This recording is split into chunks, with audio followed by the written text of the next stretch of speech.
అందరికీ నమస్కారం. రేపు సాయంత్రం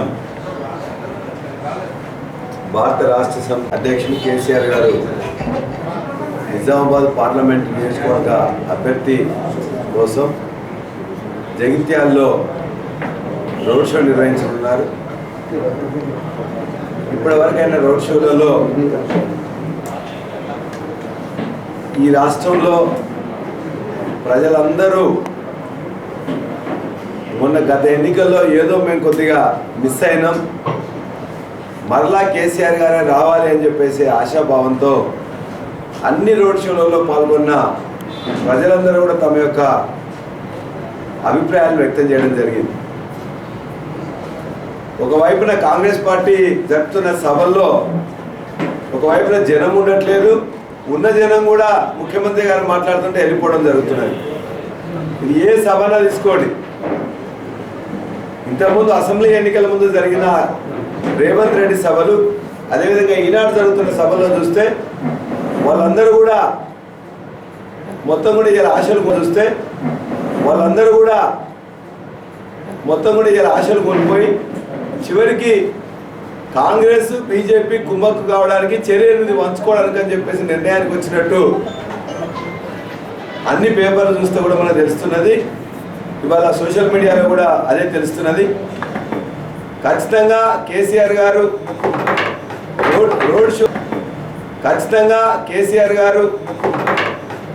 రోడ్ షోలు మొదలుపెట్టిన తర్వాత మొత్తం గేమ్ చేంజర్ ఎందుకు గెలుచుకోబోతున్నాం అనే దానికి ప్రజల యొక్క స్పష్టమైన అభిప్రాయాలు చెప్పడమే, రోడ్ షోలు అటెండ్ కావడమే కాకుండా గ్రామ సీమల్లో ఏ ఊరికి పోయినా పట్టణాల్లో ఏ ఇంటికి పోయినా వాళ్ళు చెప్తున్న మాటలు ఉండే. ఒకటి, వ్యవసాయ రంగంలో కేసీఆర్ గారు చేసిన అభివృద్ధి, వ్యవసాయాన్ని పండుగ చేసిన తీరు, ఇవాళ వ్యవసాయ రంగంలో ఇవాళ రేవంత్ రెడ్డి ప్రభుత్వం చేస్తున్న నిరాదరణ చూసినట్లయితే రైతాంగం మొత్తం ఖచ్చితమైన అభిప్రాయం వచ్చింది. ఖచ్చితంగా ఇలా కాంగ్రెస్కు బుద్ధి చెప్పాలని చెప్పేసి అభిప్రాయానికి వాళ్ళు వచ్చారు. డిసెంబర్ 9న రుణమాఫీ వేస్తామని 2 లక్షలు వేస్తామని నమ్మబలికారు, అది చేయలేదు. తర్వాత 100 రోజుల్లో చేస్తామన్నారు, అది కూడా చేయలేదు. ఇవాళ ఒట్లు వేసుకుంటున్నారు. ఇంతకుముందు చేసిన ఓట్లన్నీ గట్టు మీద పెట్టింది కాబట్టి ఖచ్చితంగా రుణమాఫీ చేయలేడు అనే నిర్ణయానికి ప్రజలు కూడా రావడం జరిగింది. రైతు బంధు 10,000 ఇప్పుడు వద్దు, 15,000 తీసుకోండి, నేను 15,000 డిసెంబర్ 9న ఇస్తానని చెప్పి వాళ్ళు చెప్పారు. ఇవాళ 15,000 మాట దేవుడు ఎరుగు. ఆ 10,000 రూపాయలను కూడా ఎకరానికి ఇచ్చే 10,000 రూపాయలను కూడా సగం మందికి పైగా ఇప్పటికి వేయలేదు. మేము వెయ్యం, 3 ఎకరాల 5 ఎకరాల 7 ఎకరాల నిర్ణయం తీసుకోలేదని చెప్పేసి సందిగ్ధ అవస్థలో ఇవాళ వాళ్ళందరూ కూడా ఉన్నది వాస్తవం. ఒట్లకు 500 రూపాయలు నేను ఇస్తాను, 500 రూపాయలు బోనస్ ఇస్తాను, ఛత్తీస్గఢ్లో కూడా నేను ఇస్తున్నాను. కాబట్టి ఇక్కడ కూడా 500 రూపాయలు ఖచ్చితంగా ఈ వానాకాలంకే ఇస్తానని నమ్మబలికింది ఎన్నికల ముందు.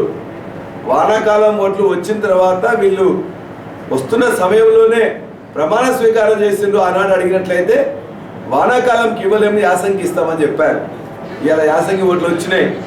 మరి యాసంగి ఓట్లు వచ్చినాయి కదా, మరి ఇప్పుడు ఇవ్వాలి కదంటే ఈ యాసంగి వేయలేము, మళ్ళీ తర్వాత వానాకాలం ఇస్తామంటున్నారు. అంటే రుణమాఫీ చేయలేమని చెప్తున్నారు, రైతు బంధు 15,000 ఇవ్వలేమని చెప్తున్నారు, ఓట్లకు 500 బోనస్ ప్రకటించడం కానీ వానాకాలం అంటే యాసంగి, యాసంగి అంటే వానాకాలం అని చెప్పేసి మాయమాటలు చెప్తున్నారు. ఇలా రైతు బీమా కూడా కొనసాగించే పరిస్థితుల్లో లేరు. 24 గంటల కరెంటు ఇవ్వలేకపోతున్నారు, మోటార్లు కాలిపోతూ ఉన్నాయి, ట్రాన్స్ఫార్మర్లు పేలిపోతూ ఉన్నాయి. కనీసం సాగునీళ్ళు కూడా ఇంతకుముందు ఏ విధంగా ఇచ్చినామో దాన్ని కూడా ఇవ్వలేక చేయలేక ఇది ఒక దద్దమ్మ ప్రభుత్వంగా వాళ్ళు నిరూపించుకున్నారు. అందుకే నిన్నటికి 5 నెలలు అయిపోయి 6వ నెలలో మనం ప్రవేశించడం. ఈ 6 నెలల కాలంలో వ్యవసాయ రంగానికి రేవంత్ రెడ్డి ప్రభుత్వం చేసిన నష్టం ఇంత అంతా కాదు. ప్రజలు రైతులు అల్లాడుతున్నారు. పండిన పంటను కూడా కొనే పరిస్థితి లేదు. గోనె సంచులు సరిగ్గా లేవు, కాంటాలు సరిగ్గా లేవు. ఇవాళ మొత్తం వాటిని తూర్పార పడదామంటే కూడా కావాల్సిన మెషిన్లు లేవు. ఇవాళ కొనే నాదుడు లేడు. ఇవాళ కల్లాలలో 10 రోజులు 15 రోజులు మొత్తం కూడా వడ్లట్లే ఉంటున్నాయి. కాబట్టి ఇంత నష్టం చేసిన రేవంత్ రెడ్డి ప్రభుత్వానికి బుద్ధి చెప్పాలనే ఏకాభిప్రాయంతో రైతాంగం మొత్తం ఉందని చెప్పేసి మేము పోతుంటే తెలుస్తున్నది. సంక్షేమం గురించి చాలా మాటలు చెప్పిండ్రు. 2500 రూపాయలు డిసెంబర్ 9న ప్రతి ఇంట్లో ఆడబిడ్డకి ఇస్తానని చెప్పారు. ఎవరికి ఇంతవరకు ఇవ్వలే. 2000 రూపాయలు ఉన్న పింఛను 4000 ఇస్తాం. 4000 ఇస్తే మీ మనవడు మనవరాలు వచ్చి కాళ్ళు ఒత్తుతారు, నువ్వు తీసుకో అమ్మాయి అని చెప్పేసి మాయమాటలు చెప్పారు. 4000 దేవుడు ఎరుగు 2000నే ఒక నెల జనవరి నెలలో ఇవ్వలేకపోయారు. ఇవాళ కేసీఆర్ గారి ప్రభుత్వం అన్నాడు 1,00,000 రూపాయలు మాత్రమే కళ్యాణ లక్ష్మి ఇచ్చింది, దాని మీద నేను తులం బంగారం ఇస్తా అని చెప్పేసి అన్నాడు. తులం బంగారం దేవుడు ఎరుగు ఆ 1,00,000 రూపాయలు కూడా బంద్ చేశారు. అంతేకాకుండా ఇవాళ అనేక సంక్షేమ కార్యక్రమాలు కేసీఆర్ కిట్ కానీ, న్యూట్రిషన్ కిట్ కానీ, ఇవాళ కళ్యాణ లక్ష్మి కానీ, షాదీ ముబారక్ కానీ ఒక్కటి కూడా ఈ 6 నెలల కాలంలో ఏ ఒక్కరు కూడా ఒక్కటి ఇవ్వలేదు. ఫీజు రీయింబర్స్మెంట్ బంద్ అయింది, ఆరోగ్యశ్రీ నిధులు బంద్ అయినాయి. చివరికి ఇలా విద్యార్థులం కానీ నిరుద్యోగులం కానీ నమ్మబలికారు. మేము 50,000 మందితో డిఎస్సి మెగా డిఎస్సి వేస్తాము. మేము ఆనాడే చెప్పినాం 7,000 మందికి మేము ఇచ్చినాం, 3,000 మంది మార్చిలో రిటైర్ అవుతారని చెప్పినాం. కాదు నేను వచ్చిన తర్వాత 50,000 మందితో మెగా డిఎస్సి వేస్తా అన్నాడు. ఎందుకు మెగా డిఎస్సి వేయలేదు? మేము ఇచ్చిన 7,000కి 3,000 కలిపి 10,000 ఎందుకు ఇచ్చినామని ఇలా నిరుద్యోగ మిత్రులందరూ అడుగుతున్నారు. అదే నిరుద్యోగులకు నమ్మబలికాడు ఖచ్చితంగా 4,000 రూపాయలు నేను ఇస్తాను. ఈయన రేవంత్ రెడ్డి మాట్లాడితే రేవంత్ రెడ్డికి ఎండార్స్ చేసినట్టు ప్రియాంక గాంధీ రాహుల్ గాంధీ కూడా ఖచ్చితంగా 4,000 ఇస్తామన్నారు. వారు చెప్పిన మాటల్ని అసెంబ్లీ సాక్షిగా ఫైనాన్స్ మినిస్టర్ బట్టి విక్రమార్క గారు చెప్పారు, మేము అనలేదు, మేము ఇవ్వము అని చెప్పేసి అని చేతులు ఎత్తేసాడు. మీరు అన్నారు ఇగో ఇది మాటలు సందర్భం ఇదని చెప్పి మేము చూపించినాం కాబట్టి ఖచ్చితంగా ఇవ్వాలని చెప్పేసి ఇవాళ అడుగుతాం, వెంటాడుతాం, వేటాడుతాం, ఖచ్చితంగా వాళ్ళు ఇచ్చేదాకా కూడా ఊరుకోం. అంతేకాదు ఇవాళ ఒక్క నోటిఫికేషన్ ఇంతవరకు ఇవ్వలే. జాబ్ క్యాలెండర్ ప్రకటిస్తామని చెప్పారు, అందులో పైసలతో సంబంధం లేదు కదా. ఎందుకు జాబ్ నోటిఫికేషన్ల గురించి ఇవ్వకపోవడమే కాకుండా క్యాలెండర్ కూడా ఎందుకు ప్రకటించలేదని నిరుద్యోగ మిత్రులు అడుగుతున్నారు. నిరుద్యోగ వృత్తి మాట లేదు. అదేవిధంగా కాలేజీకి పోయే అమ్మాయిలందరికీ కూడా నేను స్కూటీ ఇస్తా అని చెప్పేసి కూడా నమ్మబలికాడు. అది నేను ఇప్పుడు అనలేదని చెప్పేసి మాట్లాడుతూ ఉన్నారు. అంటే నిరుద్యోగులకు నిరుద్యోగ వృత్తి ఇవ్వవు, జాబ్ నోటిఫికేషన్లు ఇవ్వవు, జాబ్ క్యాలెండర్ ఇవ్వవు, మెగా డిఎస్సి ఇవ్వవు. ఇవాళ నమ్మబలికిన తర్వాత వాళ్ళందరూ కూడా కసితో ఉన్నారు. యువత మొత్తం కూడా ఖచ్చితంగా రేవంత్ రెడ్డి ప్రభుత్వానికి బుద్ధి చెప్పాలనే భావనలో ఉన్నారు.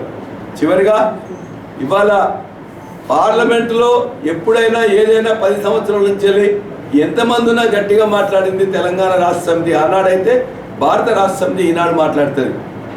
మా హిస్సా, మా వాటా, మా హక్కుగా మాకు రావాల్సింది. మేము కూడా ఇవాళ భారతదేశ నిధికి, భారతదేశ కేంద్ర ప్రభుత్వానికి ఏదైతే పన్నులు కడుతున్నామో ఆ పన్నుల్లో బరాబరుగా మా వాటా రావాలని చెప్పేసి అడిగే దమ్ము, ధైర్యం, నీతి, నిజాయితీ మా భారత రాష్ట్ర సమితి ఎంపీ సభ్యులు ఎంపీలకు మాత్రమే ఉంటుంది. కాబట్టి ఖచ్చితంగా మా ఎంపీలు గెలిస్తేనే తెలంగాణకు ఉపయోగం, నిజామాబాద్కు ఉపయోగం. నిజామాబాద్ పార్లమెంట్ సభ్యుడిగా ఎన్నికైన అరవింద్ ఏం చెప్పాడు? ఖచ్చితంగా పసుపు బోర్డు పెడతా అని చెప్పేసి నమ్మ పలికిండు. తను అనేక బాండ్ పేపర్లు ఇచ్చిండు. ఇలా బాండ్ పేపర్లు గాలికి వెళ్ళిపోయినాయి, గాలి మాటలు మాట్లాడుతూ ఉన్నాడు. ఇలా మా అభ్యర్థి ఇలా బ్రహ్మాండంగా బాగా చాలాసార్లు రాజకీయ అనుభవం ఉండి మచ్చలేని నాయకుడు ఇవాళ ఖచ్చితంగా అద్భుతమైన మెజార్టీతో గెలవబోతున్నాడు. ఇవాళ బీజేపీ, కాంగ్రెస్ ఇంతకుముందు కుమ్మక్కైనట్టుగానే ఇక్కడ ఇద్దరు కుమ్మక్కవుతున్నారు. వాళ్ళు ఎన్ని పార్టీలుగా కుమ్మక్కైనా ప్రజలందరూ ఒకటే కుమ్మక్కయ్యను భారత రాష్ట్ర సమితికి వేయాలని. రేపు ర్యాలీతో ఈ యొక్క నిర్ణయం భారత రాష్ట్ర సమితి నిజామాబాద్ కోట మీద ఖచ్చితంగా గులాబీ జెండా ఎగరవేయడం ఖాయమని చెప్పేసి మీరందరూ కూడా చూస్తారు. ఆ స్పందన చూస్తే, ఆ ఎమోషన్ చూస్తే, ఆ అటాచ్మెంట్ చూస్తే ఇలా కేసీఆర్ గారు వారి మీద ఖచ్చితంగా 14 సంవత్సరాల ఉద్యమ నాయకుడు మరలా తిరిగి వస్తున్నాడు. ఖచ్చితంగా ఈయనను మిస్ అయినాం, ఈయనకు అండగా ఉండాలి, ఈయనకు ఆశీర్వాదం ఇవ్వాలని చెప్పి దాంతో వస్తున్నారు. కాబట్టి జగిత్యాల, కోరుట్ల, అదేవిధంగా చుట్టుపక్కల ప్రాంతాల వాళ్ళందరూ కూడా విజ్ఞప్తి చేస్తున్నాం, ఖచ్చితంగా ఈ ర్యాలీలో అమితంగా పాల్గొనాలి, ర్యాలీని సక్సెస్ చేయాలి, చివరిగా మన యొక్క పార్లమెంట్ అభ్యర్థిని గెలిపించాలని చెప్పి భారత రాష్ట్ర సమితి తరఫున నేను విజ్ఞప్తి చేస్తున్నా.